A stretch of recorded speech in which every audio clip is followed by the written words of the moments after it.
Good afternoon, everyone. My name is Debbie Cox-Bolton. I'm CEO of the New Deal, and I want to welcome you to the first of 3 programs we're going to be doing this week during the Democratic National Convention. Of course, we wish we were together in person in Milwaukee, but we're so glad we're able to gather virtually to discuss some of the important issues facing our country, including today's conversation focused on climate solutions. The New Deal is a national network of extraordinary rising state and local elected officials from across the country who are on the front lines at this historic moment. From the pandemic to the recession, from racial inequality to climate, it's leaders at the state and local levels who have stepped up to meet the moment, often in the face of inaction or worse from the current administration. Of course, how great will it be in less than 80 days to elect a new administration who will be partners on these issues and bring the compassionate, capable leadership we need. After nearly a year of work, this morning we released Growing a Clean Economy and Protecting Communities, a guide for state and local policymakers.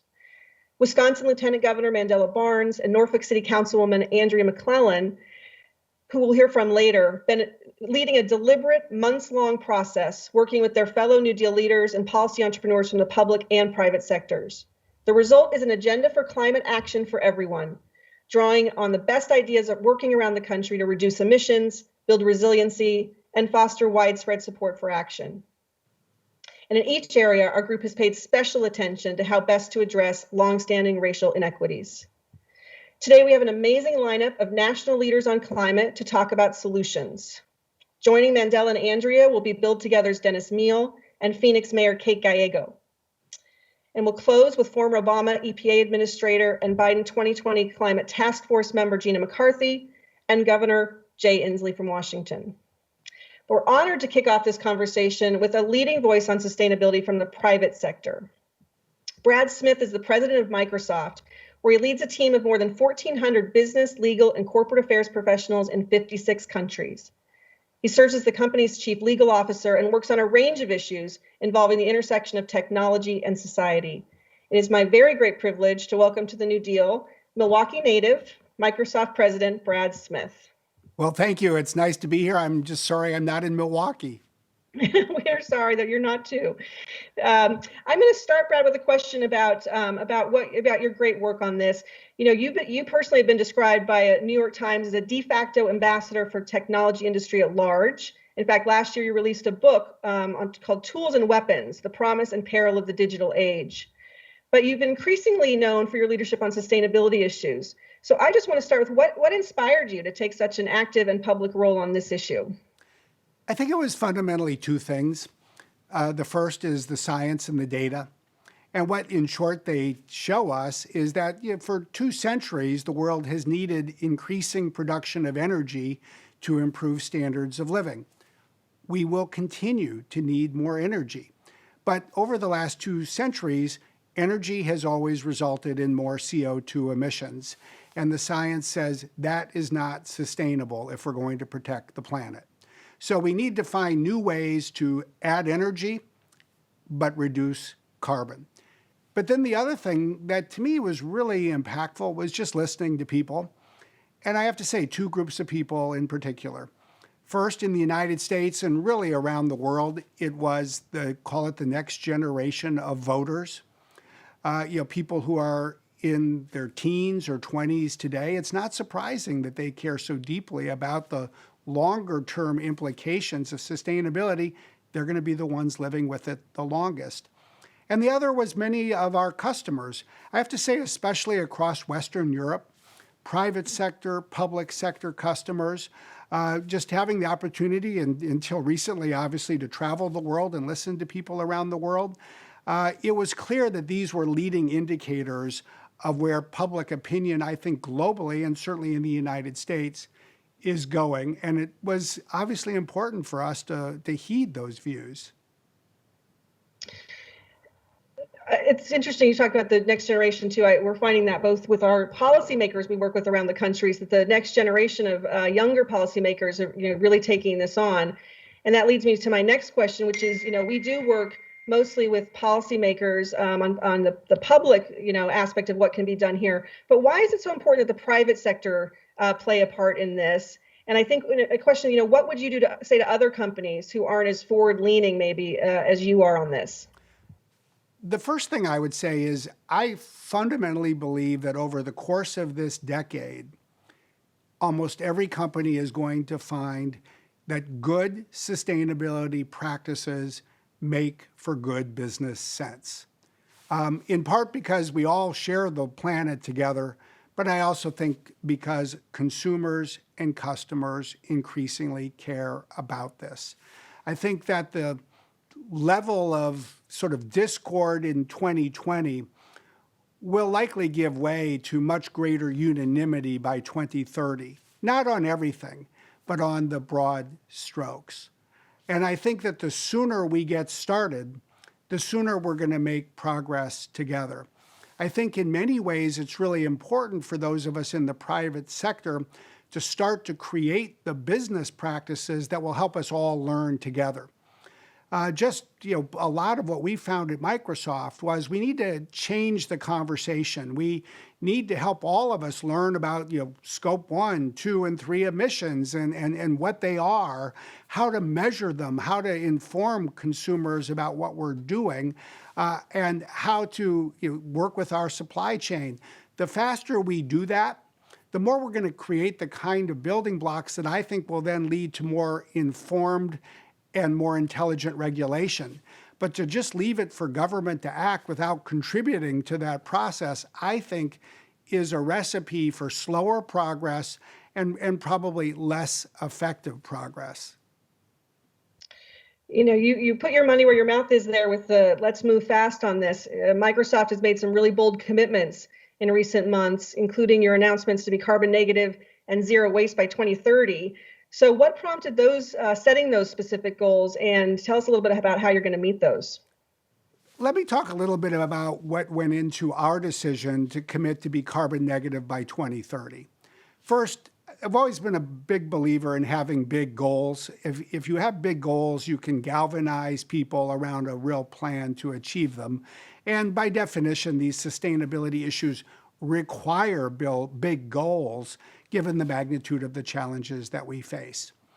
We were very deliberate in choosing the phrase carbon negative because we fundamentally believe that as a planet, we're going to need to be at zero carbon by 2050, by the middle of the century, meaning that by that year, we need to be removing every year as much carbon as we emit as a planet. And that doesn't mean just paying for offsets that say we're not going to pollute as much. We actually need to be removing carbon from the atmosphere.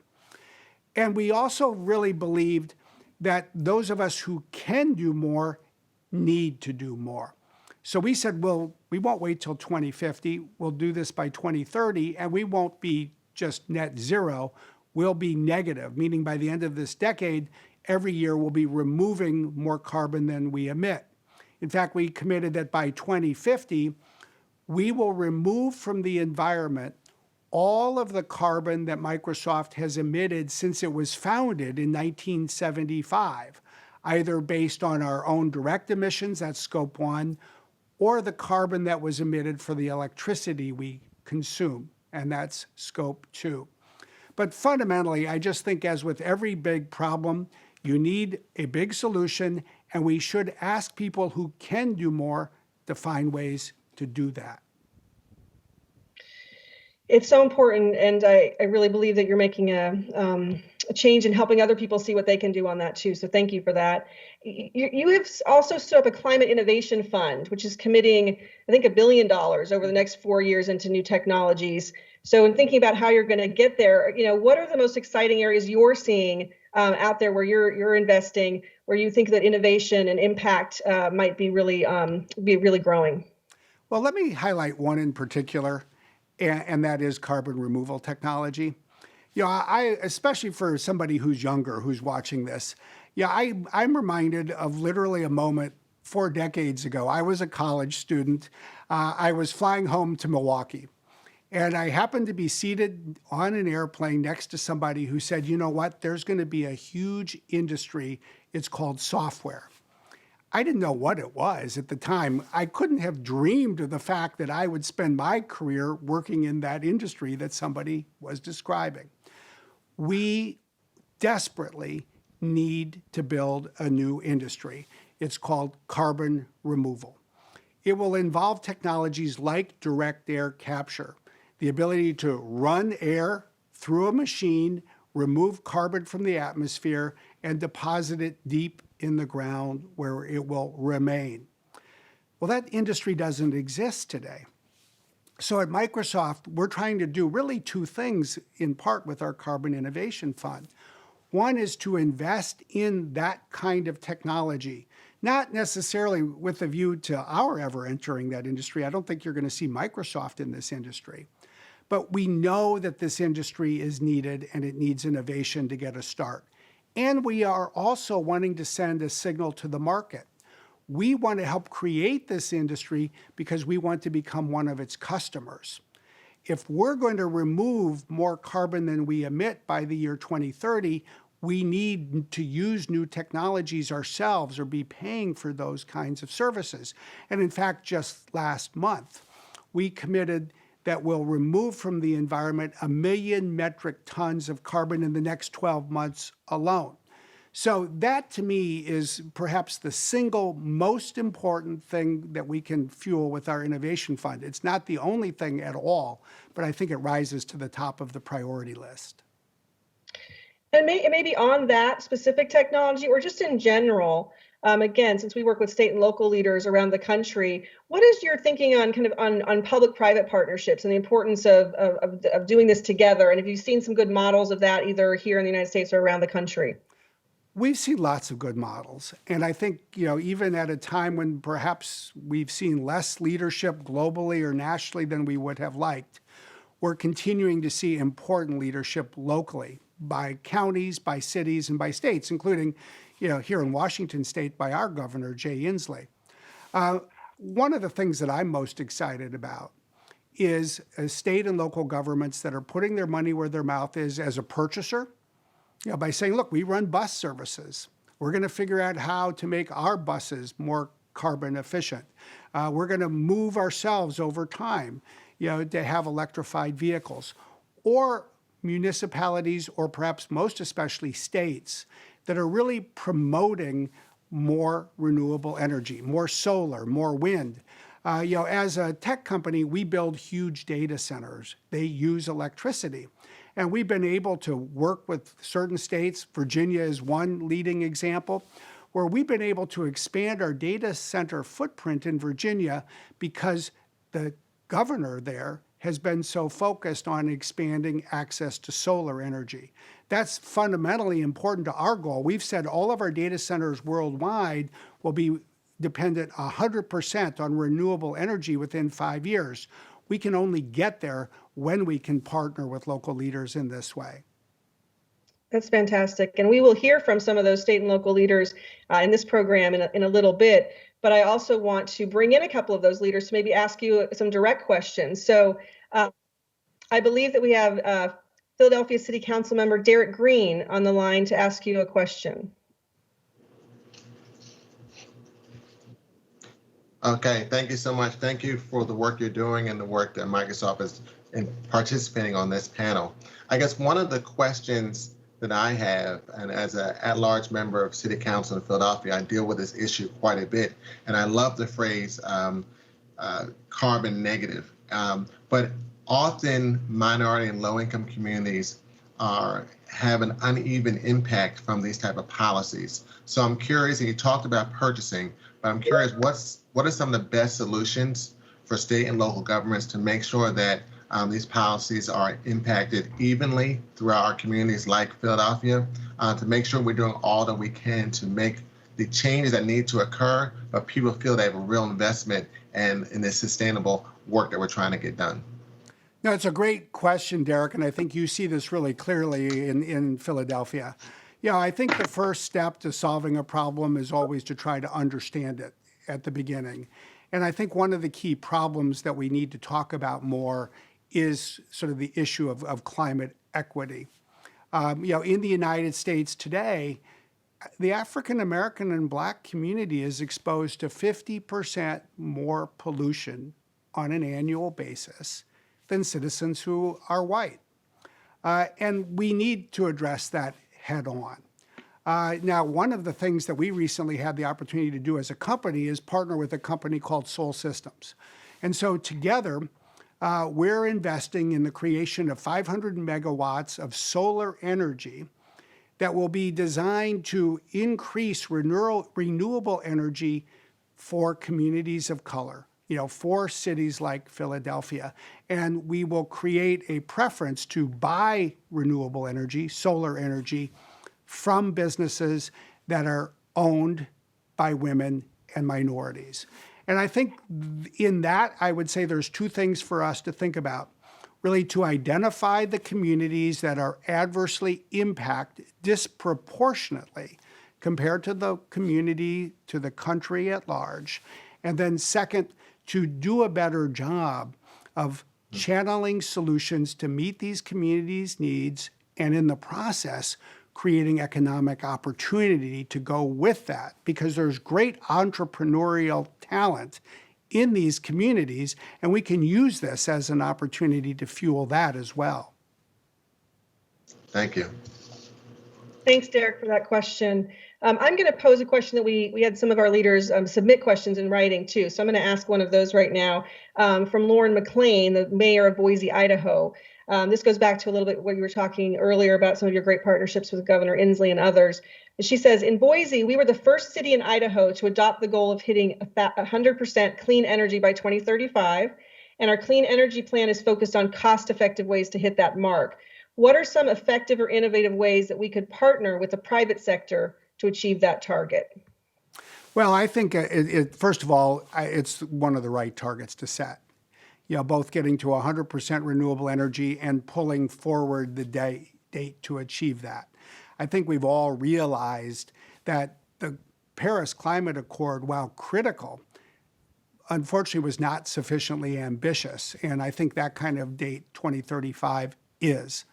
Now, in terms of the opportunities for partnership, I think a lot of it does go back to economic incentives for private sector investment to create more sources of renewable energy, and also to partner with companies, like a company like Microsoft, or there's others obviously that are really important in a place like Boise that use a lot of energy. And that's why we've been very interested, not in Boise, but nearby, basically in Cheyenne, Wyoming, where we've worked with the city of Cheyenne. We have a data center, large data center in Cheyenne. And what we've done there is created natural gas-based generators as backup power. But because we've recognized with the city that this is more energy efficient and more carbon friendly than the grid in Cheyenne as a whole, we've made that available for access by the local community as well. So I think you often start by recognizing that large companies use a lot of electricity, pollute, but we can also therefore be sources of new solutions, and really thinking creatively about how we can solve problems together in a way that neither of us can separately. I think that is a real path to progress. Thinking about how to think differently, I don't think any of us realized where we'd find ourselves when you embarked on this effort with COVID and how much that has changed so many things. We have a question from Elizabeth Bennett Parker in Alexandria, Virginia, along those lines, which is the decline in travel over the past 6 months due to the pandemic has brought a much needed drop in air pollution levels. Are there things that policymakers can do to ensure that as this world emerges from lockdown, we can kind of continue to capitalize on some of the things we weren't even planning for that have happened in the environmental space and sustainable space because of the pandemic? Well, I think there's two things to think about when it comes to travel. One is, look, we're all learning that there are some good substitutes for at least some important business travel. The ability to talk, to work together, to meet. And, as a technology company that's fundamentally focused on creating the tools for this purpose, I feel very confident that we're going to see these tools get better every year. So there will be more times in the future when we don't need to get on an airplane to go meet with people. Now, at the same time, you won't hear me saying, don't worry, we can just live by looking at screens for the rest of our lives. I think as human beings, we really do benefit from being with other human beings. I, for one, am very disappointed that I'm not going to be in an arena in Milwaukee this evening, because there's a lot that comes by being able to see so many people and compare notes with them. But what that points to is a second part of the solution. Certainly over the next 20 years, look, we need green fuel. Yeah, we're going to need airplanes, but we're going to need airplanes that are more carbon friendly based on new forms of fuel. And some of that exists, but it's right now way too expensive. And so we need a 20 or 30-year quest, if you will, to make rapid progress that will make airline travel more environmentally friendly. And are there other issues that you've seen that you were surprised by with the pandemic that have opened up different opportunities for climate that you weren't expecting when you laid out these goals originally? Well, the number one thing that I would say, because it's a great question, is to think about this. Look, we've never in our lives lived with what we do every day so strongly impacted basically by decisions that governors are making on the basis of data. And what we've learned is that you need great data in real time that can be analyzed, including with the help of data science and computers, to make better informed and more effective public decisions. And what is true for COVID is true for carbon. And it's really true in two fundamentally significant ways. First, this is ultimately a problem that requires measurement. We need to reduce our carbon emissions every year. And the only way to reduce it effectively is to measure it, and that requires data. But there's a second dimension as well. We've all become familiar with comparing the COVID disease rates, for example, in our state with somebody else's state, our country with somebody else's country. This will be even more true of carbon, because carbon, even more than COVID, respects no border. You could actually stop people from coming into your country or state. You can't stop carbon from crossing the border. What that means is that this problem, more than any problem that humanity currently faces, inherently requires a global response. And the only way to bring governments and countries together is, frankly, to measure things together and measure them in a common way. We've all learned a lot about how to do that better in the last 6 months. We need to take that learning and apply it to this big problem, arguably the most important problem of our time. I'm just going to ask, I know that we had a Mayor Tovar joining us. I'm just checking whether or not she has her audio, or else I can, okay, no problem. So I will ask you another question that was submitted from one of our leaders. We're going to ask you to put your, if you were an elected official hat on a little bit here. From David Buchwald, an assembly member in White Plains, New York. The economic fallout from the pandemic has forced state and localities to cut down on already slim budgets. With so many different areas of concern, how important is it to continue to invest in climate-friendly policies such as clean energy technology? You know, we've gone through the same issue inside Microsoft, and we've been fortunate as a tech company to do better than many during the pandemic, but still we've had a lot of business uncertainty as well. And we had a biodiversity initiative that we were aiming to announce in late April. And as we were a month into lockdown, we had people ask, including our employees, should we still do this? Can we afford to do this? Doesn't it seem odd to do this in the middle of a pandemic? And one of the things we noted was, we still have to save the darn planet. That's what I would say to every local community, state, and the country as a whole. We still need to save the darn planet.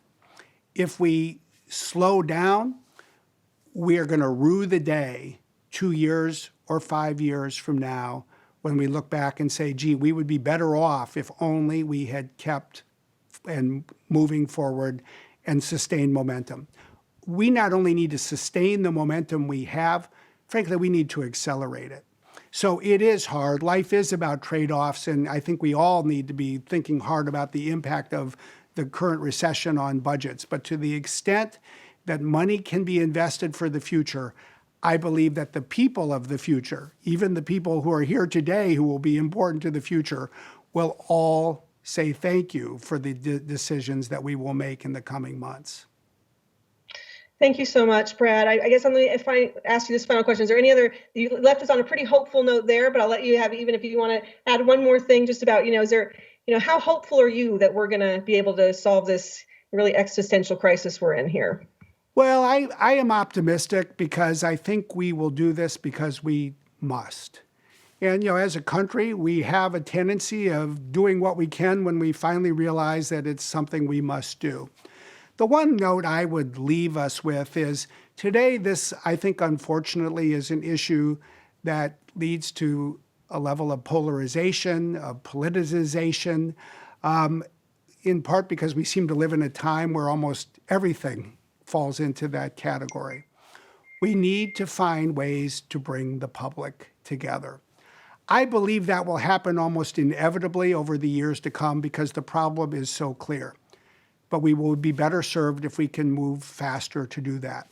And I think we should recognize this, like every issue, is an opportunity. It will create new jobs, but it won't create new jobs for everybody equally. There will be some communities that will be harder hit than others.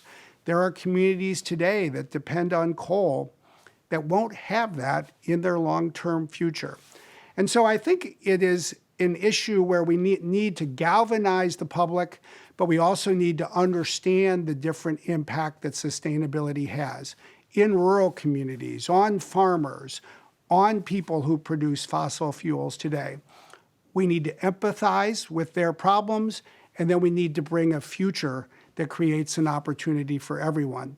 But often that starts by understanding the different problems we face so we can all solve them together. Well, we can't thank you enough for being with us. I'm sorry we didn't get to be in your hometown of Milwaukee. We were really looking forward to that. And I just want to thank you too for, Microsoft has been a great partner of New Deal for a long time. And I think, this putting our heads together, bringing public and private thought leaders and experts together to solve these problems, I know are going to get what gets us through this. So just thank you so much for being with us, and thank you for the inspiration that you've given us all today. Well, thank you, and thank you for your new recommendations. I think they're well worth reading for everybody who's watching, because it has a lot of the lessons we can all learn from to make progress more quickly. So thanks a lot. Thank you so much. We're going to turn now from the private sector's role in addressing climate change to talk a little bit about the important work happening around the country. We have 4 leaders that are going to join us for that section. Thrilled to be joined by Wisconsin Lieutenant Governor Mandela Barnes, Phoenix Mayor Kate Gallego, and Norfolk City Councilmember Andria McClellan, all of whom are NewDEAL leaders, and also Build Together's Dennis Mehiel, who's been a great partner for us thinking about infrastructure investment. So I'd like to start by introducing Lieutenant Governor Mandela Barnes, as I mentioned, one of our co-chairs of our climate change working group that released the report. I want to say that we've been proud to be working with Mandela since he was in the Wisconsin state legislature, and that was even before he was elected the youngest lieutenant governor in the country in 2018, and the first African-American lieutenant governor in his state. Mandela's work with us is also mirrored with the work he's doing in Wisconsin. He chairs the governor's task force on climate change, and he is also important for today, a co-chair of the Democratic National Convention. We would have been our host for today had we been able to gather in Milwaukee. So, Lieutenant Governor, I'm going to start by introducing one of you at a time, and we'll let each of you go after my introduction of you. So I want to start, Mandela, with you by just saying that Wisconsin is profiled in the report that we just released today, that you all released today, for your work to engage a wide variety of stakeholders in planning to be 100% carbon free by 2050. And that includes rural communities and communities of color. So anxious to hear you talk about your efforts there and what you're doing to make sure that everyone has a voice in this process. Well, I appreciate it. I wish we could have been in person, but now everybody's welcome in my living room. Get a real intimate convention here today. So again, I'm Lieutenant Governor Mandela Barnes. I just want to thank you, Debbie, for all your hard work in putting this together. And so thank you for your introduction and kind of setting the stage here. And it's great to be joining many of my New Deal colleagues and the New Deal leaders from across the country to talk about a critically important issue, one that will make or break this nation. Because the climate crisis has impacted every person in every corner of our country and all across the world. We know that it's especially impacted our lower income communities, our communities of color, our indigenous communities. And whether it's polluted air or water, or whether it's lead poisoning or other environmental hazards or extreme flooding that ravages people's livelihoods, this is inescapable for far too many people. And that's why the climate change report is so important, because the report lays out the recommendations and guidelines for how we can move towards a cleaner future where we don't have to rely on fossil fuels and other extractive industries to power our lives. And if we want that future to be both equitable and sustainable, we know that environmental justice has to be a critical part of the conversation as well as a critical part of our work. And now this report is set up as blueprint for cities and states to be able to take action on climate change, because we know for the last 4 years it's been entirely up to cities and states to do that work. And we have a man in the White House who thinks that climate change is a hoax. He thinks the pandemic is a hoax, and he's tried to undo nearly all the progress that we made during the Obama administration because he cares more about oil companies and polluters than he does the people who live here in America. And this report is meant to give cities and states the tools to be able to do this work. But it's not lost on anybody that to do this work effectively and comprehensively, we need partners in the federal government who are committed to tackling this climate crisis alongside us. In other countries, we see leaders who are working together to make better decisions on energy and protecting the environment, because climate change is treated like the existential threat that it actually is, not some partisan issue with two sides. We know that states have an opportunity to go forward and regulate polluters and be able to also incentivize greener practices. But these regulations and incentives have a much greater impact at the federal level, which means that, again, we need a federal government that is going to not just recognize that climate change is a real thing, but also push polluters to do the right thing. And we need federal leaders whose actions aren't driven by fossil fuel executives and their contributions to their campaigns. And given the lack of current leadership at the federal level, it's only furthering our reliance on fossil fuels, pipelines, coal power plants, and other forms of dirty energy that we know are harming too many communities in our country. In fact, we know that allowing, and in the case of this president, encouraging these industries to continue while knowing they will harm people is a form of systemic oppression. And it's another reason why environmental justice has to drive our climate solutions. And so for the work that we're doing here in Wisconsin, I'm fortunate that after Governor Evers and I took office, after a previous administration, was one of the ones that took the words climate change from our Department of Natural Resources website, barred employees from talking about climate change objectively.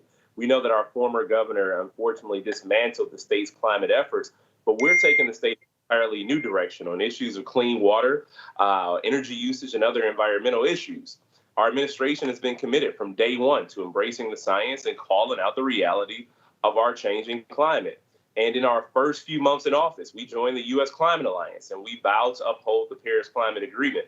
And then last summer, the governor created the Office of Sustainability and Clean Energy, and it set the goal of ensuring that all electricity consumed in our state is carbon-free by 2050.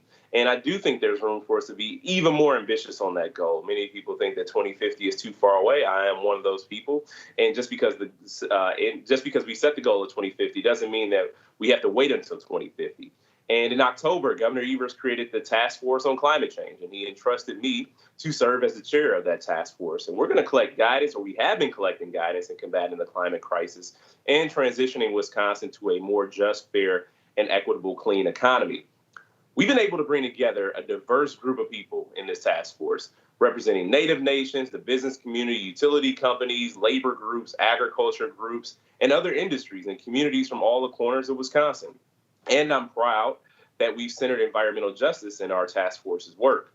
We've made sure to discuss racial equity and injustice in all of our meetings, whether they were with rural farmers or organizations working with renewable energy or anyone else. And we've also prioritized community voice and provided a lot of space to hear from our tribal leaders, organizations of color, and many members of the public who would not have otherwise had an opportunity to discuss their concerns. And the science of climate change has been clear for years, but what hasn't been highlighted enough is how vulnerable communities have been impacted and what solutions people think will work for them.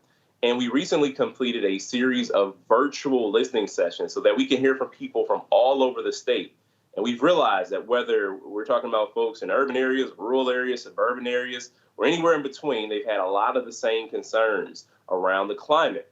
And people raise concerns about water quality issues more than anything, whether it's groundwater pollutants, whether it's the flooding, because these 100-year storms that we seem to be having every year, or our society's reliance on fossil fuels, pipelines that threaten tribal sovereignty, or the poisoning of our beautiful lakes and rivers. Lake Superior is warming up quicker than any of the other Great Lakes.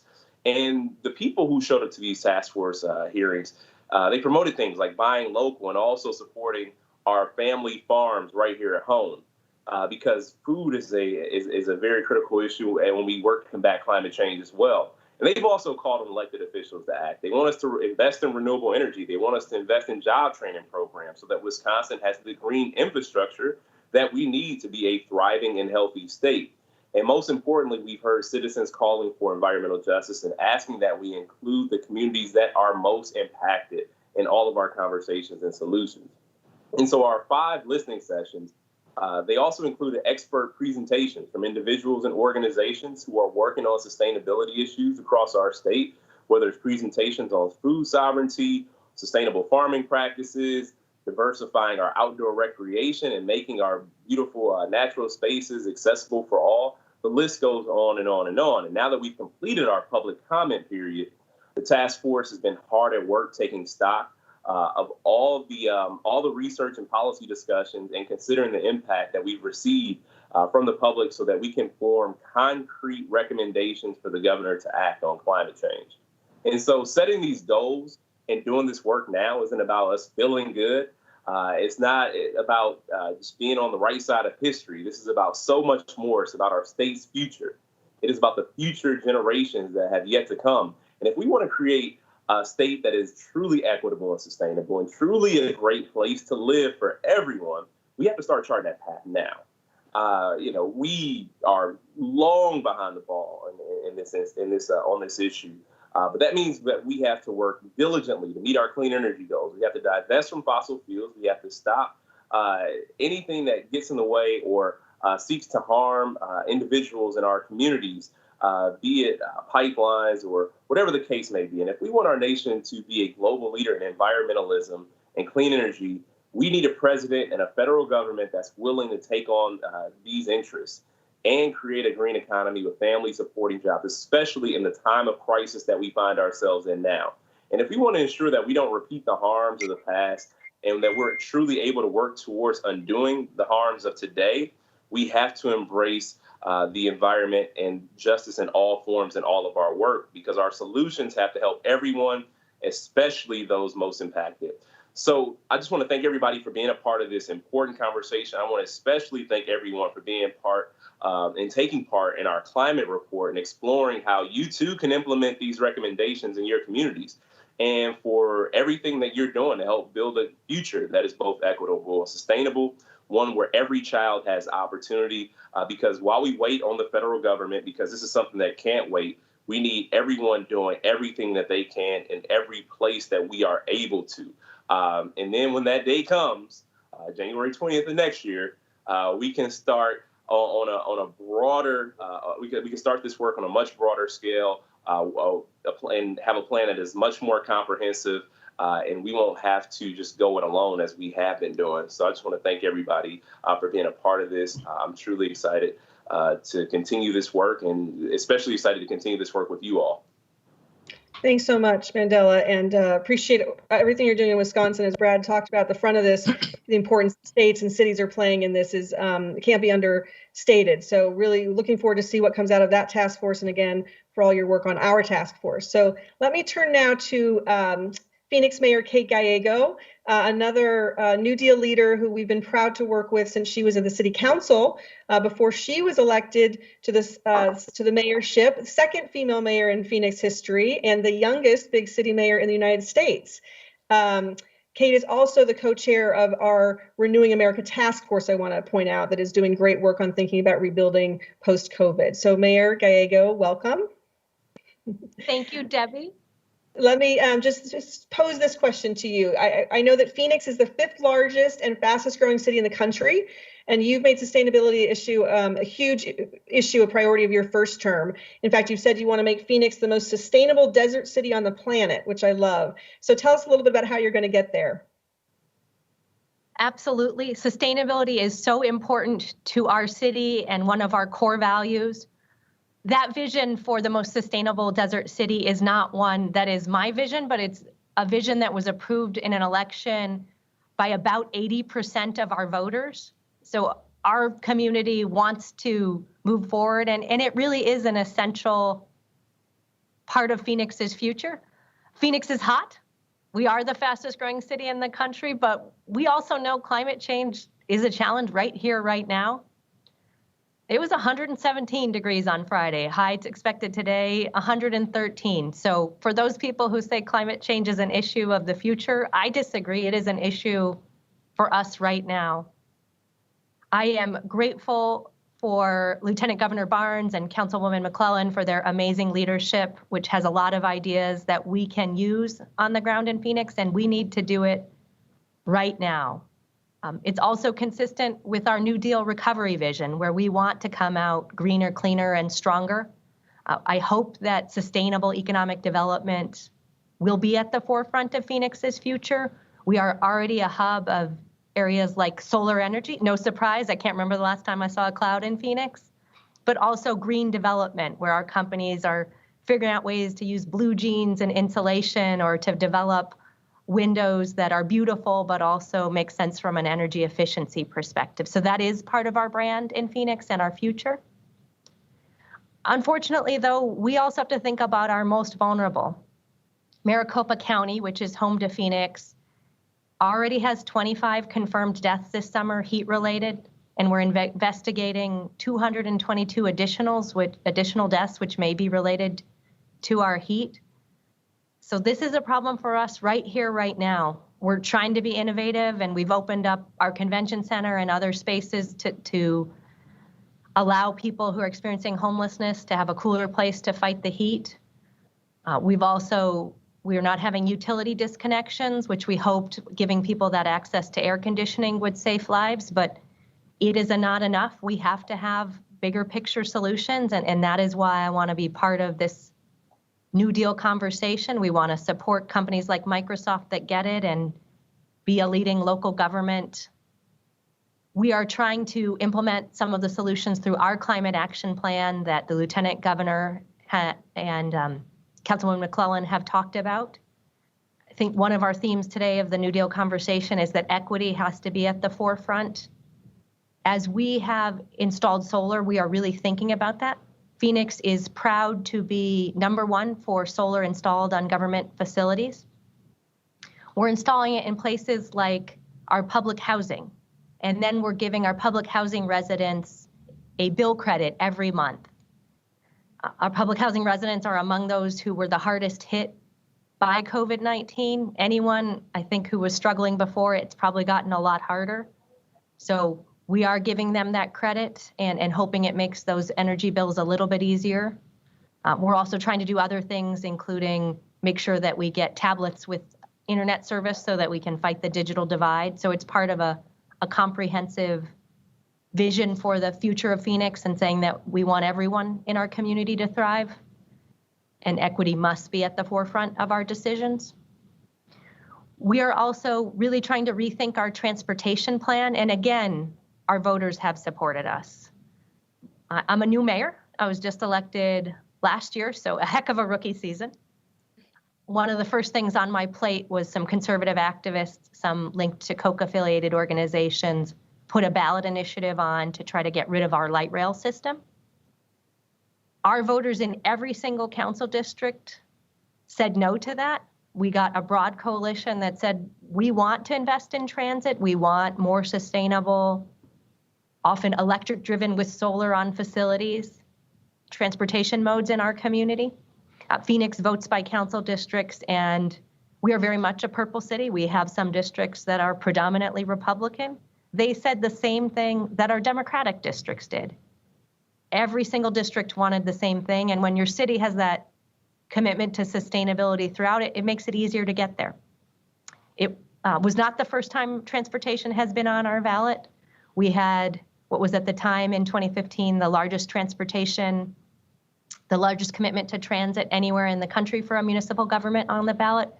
And again, in an election where more Republicans voted than Democrats, our voters supported this vision. So our voters are with us. We're ready in the cities. When we have federal leadership that is going in the same direction, we are going to get there. I'm grateful to be here with all of you and to be part of making sure we have a policy vision for states, for cities, and for our federal government. Our next generation needs it, but our residents need it right now. So let's get it done. Thank you.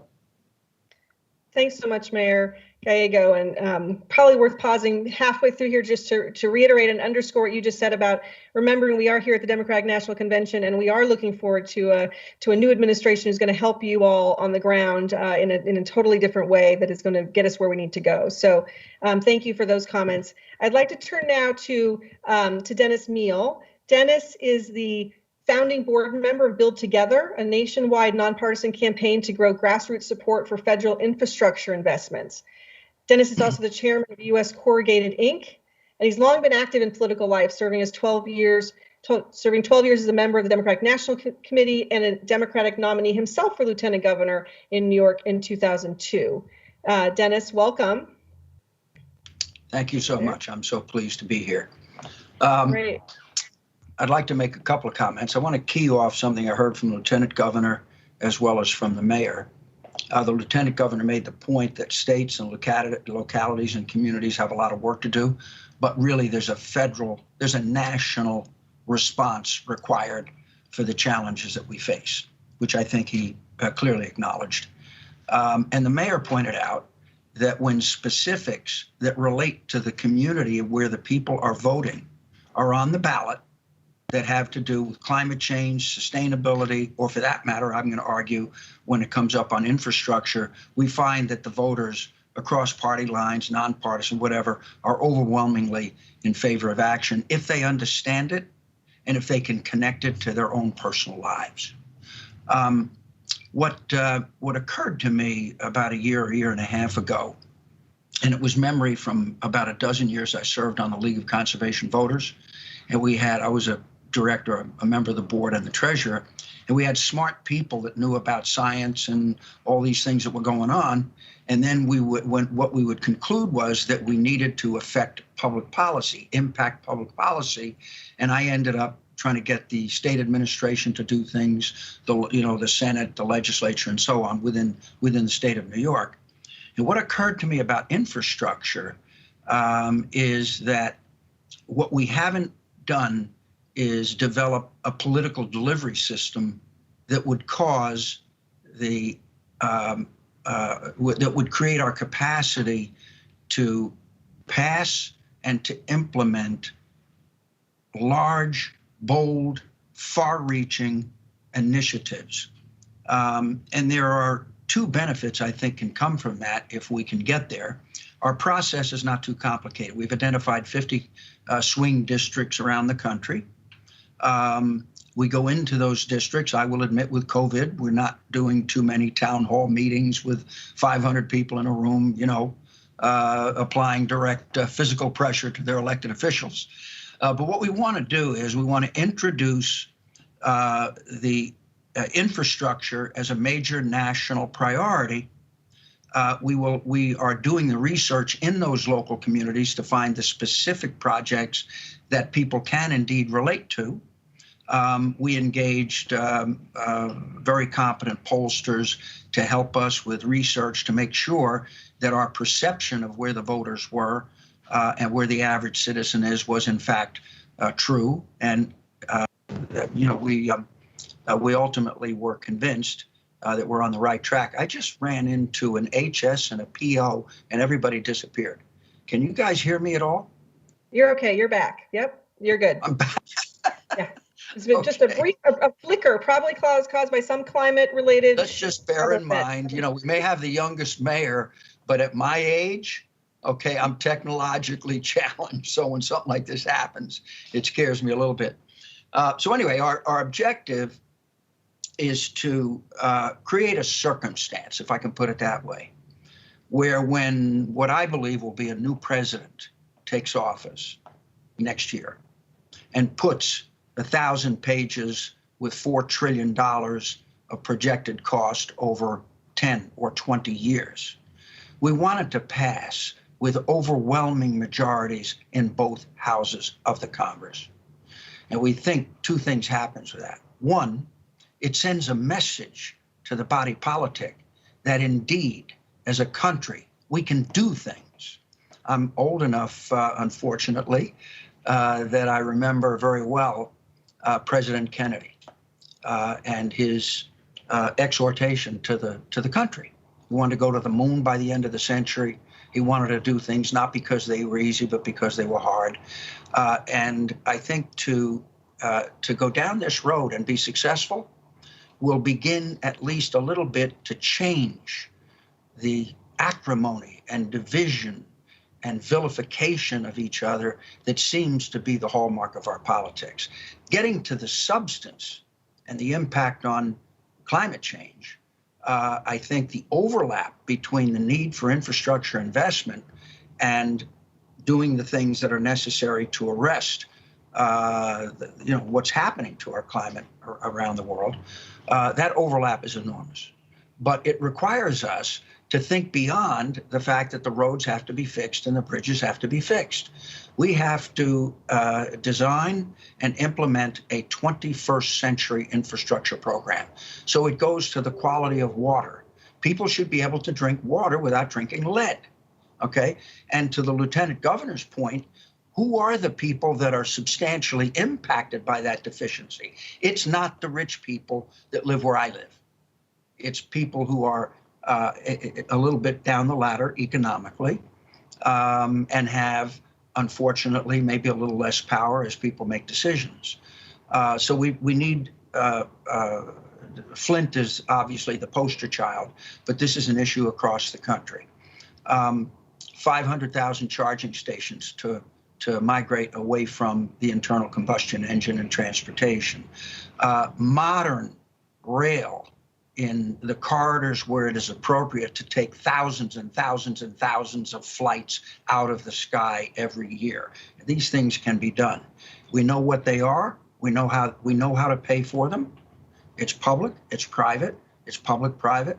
There are a variety of mechanisms. Some of these initiatives generate revenue, which can be leveraged. Others don't. But from our point of view, it's time. And I think the country is ready. And that's what I heard from the mayor. The country is ready. So hopefully, come January of 2021, I never did look at the camera, by the way, if I'm staring down. I just keep looking at you guys and the camera's up a little bit.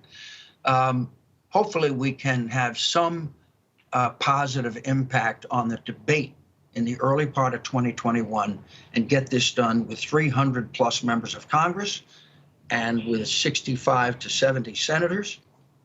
And that's kind of, I guess, what we're all about. Happy to take a question. No questions. Okay. Can you guys hear me?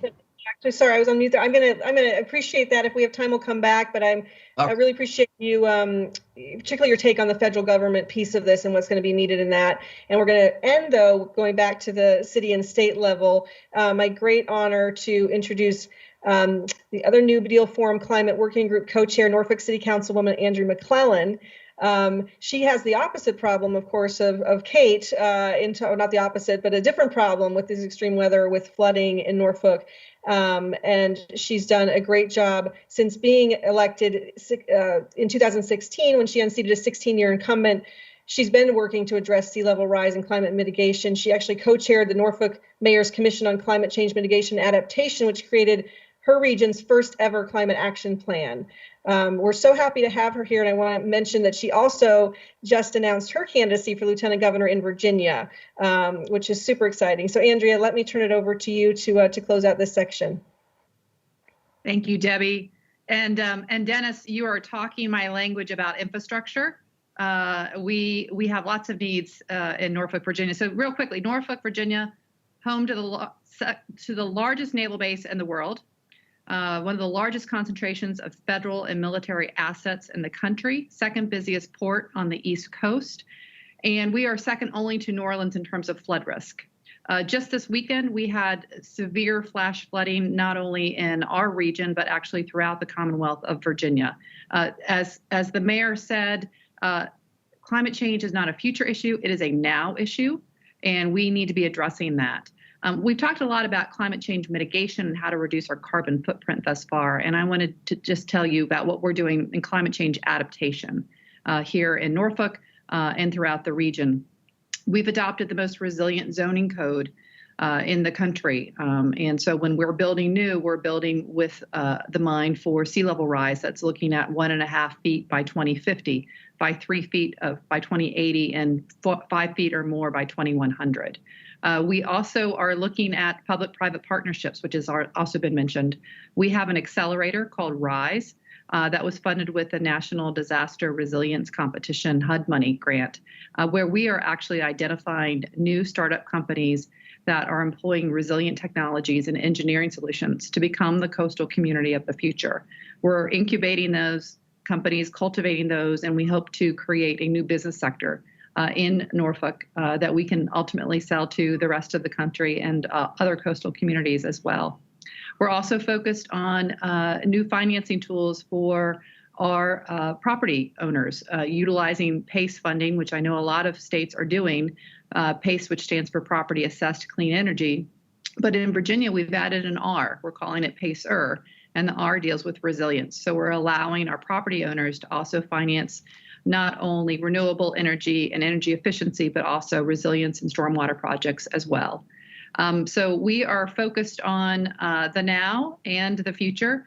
And because at the local level, we have billions of dollars of projects and certainly do not have the funding for that, we are looking for collaboration both regionally with other communities and cities around us, as well as with the state and the federal government and the military. I mentioned the concentration of military that we have in our area.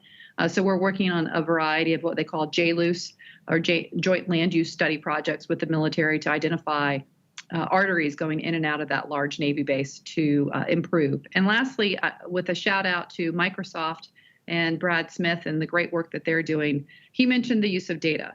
Data is going to be important as we look at attacking climate change. So data for us is going to be important when it comes to flooded roadways. How do we divert cars from those roadways so that people aren't wrecking their personal property? And as somebody has personally flooded out her husband's car, and it's very expensive, we don't want to have that happen. But we're also looking at data for future stormwater systems where we can start to divert floodwaters as we anticipate new and floods that are coming in flash floods. So we're trying to be innovative, we're trying to be collaborative, and we're looking under every rock for money. So infrastructure plans and hitting the ground running in 2021 after we elect Joe Biden and Kamala Harris in November is going to be very important. And we hope that some of that's going to be coming to Norfolk, Virginia, and of course to my good friends in Wisconsin and Phoenix as well. But I'm grateful to the New Deal and for the opportunity to be co-chair on this climate change work group. The report that we put out has a lot of great ideas, and I encourage everybody to take a look at that and see how they can implement those in their respective areas. And I'm grateful for Lieutenant Governor Barnes to be able to work with him. I've learned a lot. Mayor Gallego, and I think we're all available as people are reading this report. We're always available to answer questions, and we want to help each other. That's what the New Deal is all about. It's sharing good ideas so that we all make America a better place for everybody. So thank you very much, Debbie, for the opportunity to be here. And I look forward to watching the DNC and the convention here this week in Milwaukee. Thanks so much, Andrea. I want to thank all of you for those great comments and perspectives. To Andrea's point, I don't think that we've mentioned yet where to find that report. Someone asked in a question, so I should neglected to do that. So you can find the report at www.newdealforum.org. So please take a look at the report. In fact, Norfolk, Phoenix, and the state of Wisconsin are all featured as cities and states to model. So, and Dennis, for your strong support of infrastructure investment and of being a partner to help at the federal level make sure that these great leaders can get what they need to move forward. So I want to thank all of you again for being with us today. So let me finally turn to our last portion of the program, which we are ending on a real bang here. We have two national powerhouses on climate, frankly, and we're just thrilled to introduce to all of them. I'm going to introduce Ann Andrew, who will moderate this last section, and I will let her do the honors of the introduction of our speakers. But Ann Andrew is a great friend and partner. She's the former ambassador to Costa Rica under President Obama. She had a successful career as an energy and environmental attorney and is now a social entrepreneur investing and advising in clean energy companies and sustainability-focused initiatives. She's also a board member of the New Deal. The New Deal Forum helped us launch our climate change working group. So thank you, Anne, for your efforts to get these recommendations launched today. And she's also served on the board of the Natural Resource Defense Council. So Anne, let me turn it over to you for the introduction of our speakers. Great. Thank you, Debbie. As a New Deal board member, I'm honored and excited to be a part of this forum, and very excited for the launch of the forum's Climate Solutions Report that offers a roadmap of real-world actions that we can scale up to address climate. I am also, as Debbie just mentioned, also a board member of the NRDC, and so it is a great honor to introduce to you our next speaker, Gina McCarthy, who is serving today as the CEO of the NRDC. Gina's experience and expertise span leadership across the state level to the national, serving as the EPA administrator under President Obama. Gina brings such insight and inspiration to the climate action that we need today, including her visionary effort under President Obama to shift the paradigm of our national environmental policy to embrace global public health, a critical shift in today's world as we deal with COVID and racial equity. Gina most recently served on Vice President Biden's campaign task force on climate. And Gina, we are so pleased to welcome you today to this forum. Thank you. Thank you, Anne. Would you like me to say a few words at this point? That'd be terrific. All right, terrific. Well, first of all, thank you, Anne, for inviting me. Thanks for the New Deal folks for pulling this together. It is always an honor as well as a pleasure to be here with Governor Inslee so we can talk for a little bit. And first of all, I want to tell you, I could not be more excited to go into convention week with a Biden-Harris ticket. I feel like the weight of the world is off my shoulders. Hope is shining again, so I am incredibly excited. And as Ann mentioned, I spent a bit of time after Joe Biden became the presumptive nominee to serve in my personal capacity on the Biden-Sanders Climate Unity Task Force. I had the pleasure of working with really smart and dedicated people like Vashini Prakash and Congresswoman Alexandria Ocasio-Cortez and John Kerry and Kathy Castor and Don McCeachin. I mean, we had a great group of people. Catherine Flowers, who's a terrific advocate. And we worked together to actually develop a really smart plan that we could share with the vice president to consider as he was looking at drawing on all of the best ideas of the primary candidates. Now, guess which one is quoted the most in terms of the work he put together on a plan. It is the Governor Inslee, who we drew so many great ideas from, as did all of the candidates at one point or another. But this summer, I also had the honor of serving on the DNC Platform Committee as well. And we crafted language on climate and clean energy that we thought best represented the ideas and beliefs that govern our party, which was informed by the work in the Unity Task Force. And the platform will be voted on by our membership at the convention this week. So I'm really proud of all this work. And both the DNC's updated platform, as well as Vice President Biden's climate plan and his environmental justice plan, represent the strongest commitment to climate and environmental justice that any nominee or any presumptive nominee for the presidency has ever advanced. And we should be incredibly proud of the progress that has been made together. And we are doing all of this work with a broad coalition that includes climate activists, impacted communities, and our friends in labor. And I want to make this point very clear that one of the best things about this plan and this proposal that Vice President Biden has put on the table for all of us to get engaged in is that it integrates climate action into a comprehensive plan to stimulate the U.S. economy. Look, Joe Biden is on the right side of issues that people care about, and it shows in this plan. He gets that people actually understand that a clean energy economy is our future. And he spent a great deal of time listening to people. Look, we all know Joe Biden's a great guy. I spent 8 years with him in the Obama administration. He is a wonderful, thoughtful, smart, kind, compassionate human being. Everything that isn't in the White House right now. But what he showed us over the past few months is that he listened. He listened to progressives and he listened to environmental justice constituencies. And the plan he put in place demonstrates that he fully understands that the climate crisis is the greatest long-term challenge that we are facing in the United States and the world. And he knows how to unify our country and our people. That's what he showed us. This was indeed a unity task force. And he developed a plan that shows that it's both ambitious and it holds a sense of urgency. But it also promotes workers and environmental justice, and it creates good quality jobs and economic impact that is going to be equitable and help us deal with the income inequality in our country. This is indeed part of a New Deal.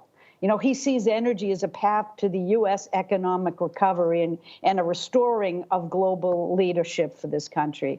He's going to lead the U.S. in achieving 100% clean energy and net zero emissions by 2050. And he's going to demand carbon pollution free in our power sector by 2035. He's going to push clean cars. He's going to invest in EV infrastructure. We're going to restore those rollbacks, not just by putting back what was in place, by looking at where we are in the world now and making sure we get even better over time. We're going to use infrastructure investments. We're going to use the weight of the federal government purchasing to move new products forward and into the marketplace. Look, he's going to use his executive authority from day one, and he's going to make demands on Congress as well, but he isn't going to wait around for Congress to act. Those days are long past. So as you can tell, I'm excited to be here. I know that we can trust Joe Biden to deliver on any plan that he articulates. He's going to bring us back into the Paris Agreement, move us towards clean energy, and he's going to actually put people ahead of polluters, and he's going to act in the face of injustice. So I am so excited to be here. I'm going to leave it at that and turn it over back to Ian. But I will tell you that nothing made me more excited than to understand that Kamala Harris has joined Joe Biden to be the force that we need at a time when our country needs it most. Thanks very much. Gina, thank you so much for those inspiring comments and for also all that you're doing to advance climate action. It's now such an honor to introduce our next speaker, who I've had the great honor of working with since 2008 on clean energy and clean technology, innovations and solutions on climate, Governor Jay Inslee. Governor Inslee is a legend in the pantheon of climate heroes. Throughout his career, from representing the state in the state legislature to Congress to serving as Washington state governor, Jay has championed climate action and a clean energy economy. He's made it clear that climate change is the defining issue of our time, and he stepped boldly forward with plans and solutions to achieve a sustainable future for our country. So it is a great pleasure to welcome Governor Jay Inslee to our forum today. Well, thank you. I was afraid you were going to say I was a legend in my own mind, and so I appreciate that introduction. And thank you for your leadership in this group. To be on the same screen with Gina McCarthy is always a thrill. And when you look at the brilliance, and it is brilliant, of Joe Biden's plan, Gina McCarthy was a principal reason for that. His leadership obviously is going to take the credit for that, but I'll be thinking of Gina's leadership too in creating this incredible moment. You know, I was not around when people were thinking about electing Franklin Delano Roosevelt, but I am around when people were thinking about electing Joe Biden. And I think those moments are very similar.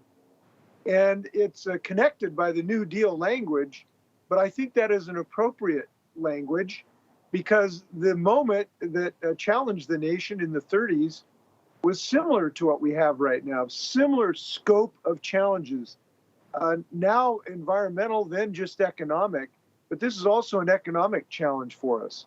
And it demands big thinking, it demands ambition, it demands on tectonic shifts, not just small incremental baby steps. And I think that we now have a leader that I believe is capable of taking those steps, and that's Joe Biden. And so that's why I'm excited about this moment. I do think what this nation had in the 30s was both a challenge and an opportunity when you had the right leader. And I believe that's the situation we're in today. So calling this the New Deal conversation, I think is perfect for the moment. I will just, if I can, briefly tell you why I'm so impressed with these options. Well, obviously, number one, we got a tremendous vice presidential candidate. And now I know that Kamala Harris is historic in many ways, but let me point out she's historic too, that she's the first Democrat on a national ticket west of Arkansas. This is a good thing because the West Coast is where all sort of new ideas come from. We get innovation, we get technology, we understand solar power, we understand advanced battery technology. And having a person from the West Coast, I think, is going to help our nation as well. But if I can, let me just tell you the three things that the three pillars of the Biden plan that have been so impressive to me. Number one, it's bold and it's big. It's appropriately scaled. It's a shoe that fits the great opportunity we have. It's not just tinkering on the edges. Look, putting $2 trillion on the plate to begin with shows you that Joe Biden understands the scale of what needs to be necessary. And I think that shows some courage. It shows some willingness to thinking of this as a moonshot, not just a walk down Pennsylvania Avenue. So the scale of what he's done and suggested is appropriate to the scale of the moment. Second, he has embraced a strategy of a standards-based tactic for solving this problem. His proposals are not based on what you might think of secondary or tertiary efforts. They go right to the heart by having standards that are legally enforceable. This is something I was advocating during my somewhat unsuccessful race for the White House. And now he has embraced this lock, stock, and barrel, the standards throughout the utilities industry, the standards in building efficiency. These are unprecedented, and I think they have given America what they need, which are something that's legally enforceable. These things are concrete, they're certain, they're definable, they're quantifiable. And that's why I'm so excited about him embracing the standard-based philosophy. The third pillar that has impressed me, that is so timely, is that he has embedded the idea of racial justice and economic justice in everything he has proposed. Talk about a timely thing to do that has always been necessary, but more necessary in the moment when the country has had an awakening around the need for racial justice. And so this is a magic moment where the country's recognition of the racial injustice that has bedeviled us with an avenue of addressing it through clean energy jobs, where he's guaranteed 40% of the infrastructure going into communities of color and poverty. It's a marriage of a magic political moment where the country's ready for ambitious change and a tactic to get there. So he's hit on all three cylinders in my book. Of course, they're not cylinders. They're going to be fuel cells and batteries rather than cylinders, but they're all going to work. And so I'm really impressed at what he's done, and I'm excited about it. And I'll just say one other thing. He has recognized that this is an electoral asset. He's talking about this from day one. He's featuring it in his comments. He's starting his conversation with this. This is an asset electorally for us that I think he believes is accurate. We're going to win races up and down the ballot on it. So I'm glad to be here. I want to thank everybody participating in this effort. Thank you so much, Governor. I think now we have some time for a few questions from some of our New Deal leaders. And what I might do is pose, so we can get to several questions, pose a question to the governor and then a question to Gina, and hopefully time for a question to both of you. So the first question comes from a Georgia State Representative, Scott Holcomb. Governor, here is his question. Some people mistakenly think that climate change is an issue that people in blue states care more about. What's your advice for the Biden campaign and down ballot candidates when talking about climate in the red states? Well, this is a winner in every state in the United States. It is a clear fire winner because in every state in the United States, there are abundant stories by the thousands of people who are taking home a good paycheck because of a clean energy job. I certainly saw that in Iowa. We went to a community college talking to this young man who, he didn't know whether he's going to be, maybe driving a truck or working in a diner until he got this job in the wind turbine industry. And his whole life changed. Now he's got a pension. He's got a good wage. He feels he's connected to a growth industry. And those stories are in every state in the United States. You cannot turn over a rock without finding somebody who's welding some product in wind turbines or building a building to manufacture a solar manufacturing plant, or this one, which is truly ubiquitous. Look, the number one job creation is in buildings. Wherever there are buildings in the United States, wherever there is a house or a commercial office building or a manufacturing building, there are jobs involved in the energy efficiency building business. And so this is ubiquitous. It's everywhere because wherever there's a building, they're leaking energy like crazy. And we can put together a job for a carpenter, an electrician, or a sheet metal worker, an insulation specialist to build energy efficiency. And energy efficiency is almost always the cheapest, more effective, and the most universally available. So I would say that that this is a winning message everywhere across the United States. And the polling has shown this. Look, the people get this. The people are way ahead of the politicians on this. The polling is way ahead of where people in office are. Because frankly, people in office, we're always thinking of the last election or the last story. The people are ahead of us on this. So this is a carpe diem moment. Seize the moment, seize the day on this, and we'll win elections across the country. That sounds great. And Gina, I know we were going to give you a new question, but I think you might have something to add to this. I do, just a little personal touch in. As you know, I worked in state government for quite a while. I worked for 25 years at the local and state level, and I worked for 6 governors. 5 of them were Republicans, and none of them turned their back on wanting to have clean air and clean water and safe communities. All of them are embracing clean energy. You know why? Because it's cheaper. It doesn't just grow jobs. We are not talking at all about sacrifice here. We are not talking about light bulbs that aren't cheaper and don't work better. We are talking about just new technologies. And what this plan does so well is to recognize that as we're transitioning to clean and efficient energy, we have to bring the workers along. We have to allow them to have access to union jobs. We are not asking them to transfer from a good job to a less good job or a good paying job to one that isn't. This, Vice President Biden is recognizing that this isn't about sacrifice, it's about our future and our kids' future and how we get there together, not apart. And we can bring unions with us. We can bring workers with us. That's the only way, in fact, it's gonna work. That's great. No retreat, all advance. Yeah.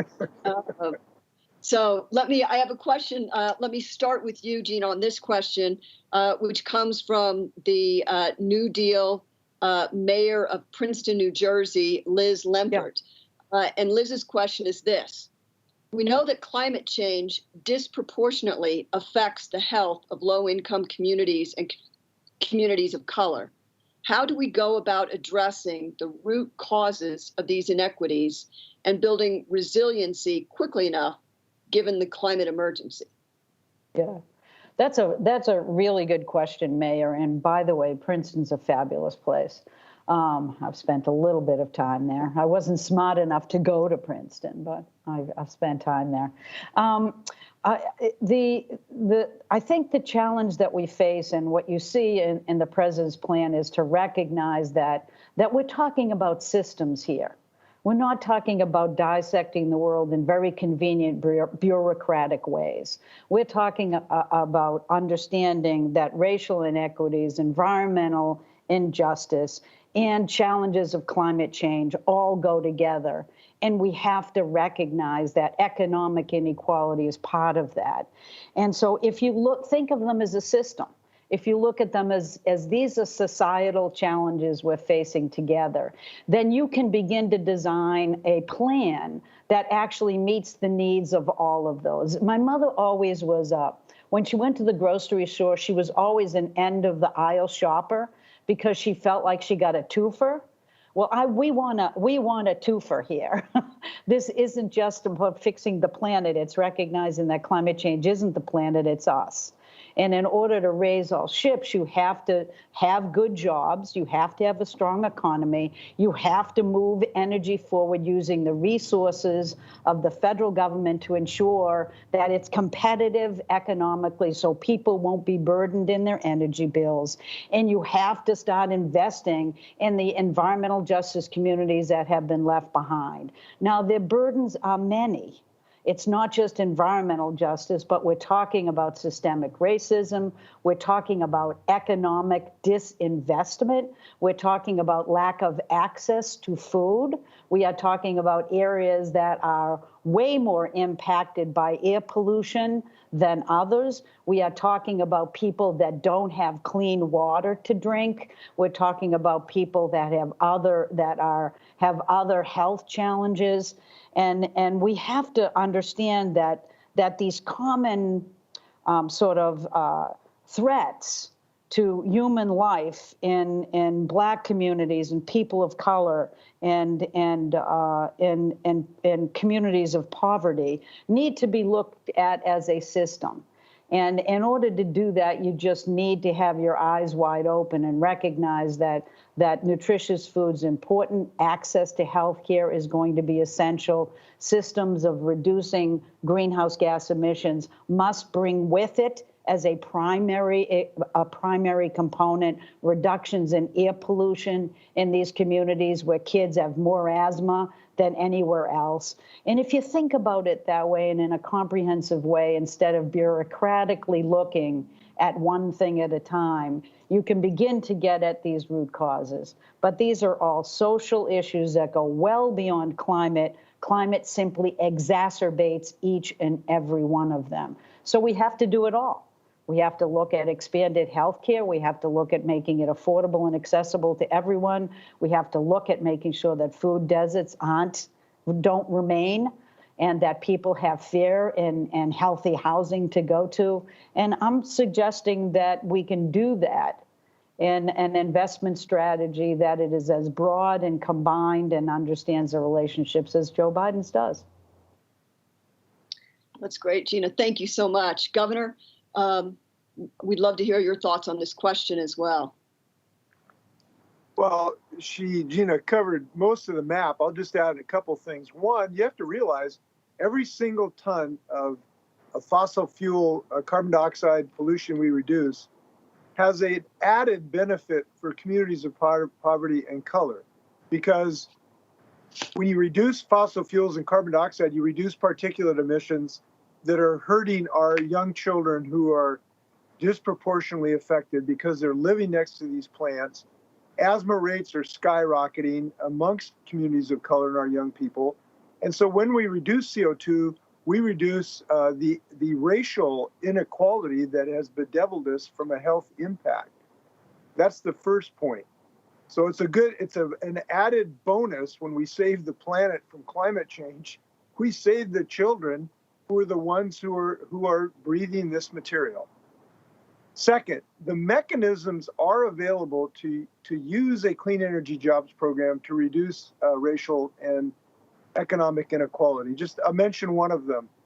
In our energy efficiency bill in the United States, we have the best energy codes in the country because they require net zero commercial buildings in the near future. But we build this in that when you get infrastructure dollars, you have to have prevailing wage. You have to pay attention to whether people have the ability to have a union. We can use these mechanisms to build a more economically justice while we're building clean energy jobs at the same time. So we have to realize this gives us so many more tools to try to bring economic justice at the same time we're bringing environmental justice if we will just use them. And if anyone wants to know how to do it, just come to Washington State. We got the blueprint. That's great. Well, I am so sorry to say that our time is up, because I think that we could continue for another half an hour and just with so much inspiration and foresight that you all bring to it. We are so delighted that both of you were able to join us. And we thank you so much for your leadership on climate action. I was just struck that in this report that the New Deal has just put out, the Climate Solutions Report, they talk about the fact that there's over 160 cities and local communities that have pledged to be zero carbon over the next, decades or two. And what you all have brought to us is such hope and inspiration for what a federal partnership can do to really make this scale in a way that makes such a difference. So thank you all again for your great leadership and for joining us today. And I'm now going to turn it back over to Debbie. Great. Thank you so much, Anne, Governor Inslee, Gina, McCarthy. Thank you. That was just such a great way to kick us out of this, to send us off today. And I can't frankly think of a better way to start the Democratic National Convention than this really inspiring reminder of what we're going to see when Joe Biden and Kamala Harris are elected in November, the kind of different thinking and the real progress we're going to make on climate. So this has just been such a great day, and I want to thank everyone for joining us. I want to thank Microsoft in particular for their partnership on this event and their longstanding support for New Deal, and I want to thank all the speakers who joined us today as well. I do also want to give a quick thank you to the New Deal team who helped put this event together, and particularly Jonathan Dorkin and Kelly Wicker for their efforts on getting the climate report done. A reminder that you can find that report that we keep referencing, the Recommend Climate Solutions, at newdealforum.org. And also a reminder that we will be convening again both Tuesday and Wednesday at the same time. Tomorrow we'll be discussing the very important issue of race and economic opportunity, closing the divides. And on Wednesday, we will do a session on the road to November. So we can make sure that we can get from here to November 3rd with a new administration that's going to help us tackle all of these big challenges. So again, thank everyone for their time and their energy around this issue. And we will see you all very soon. Thank you so much.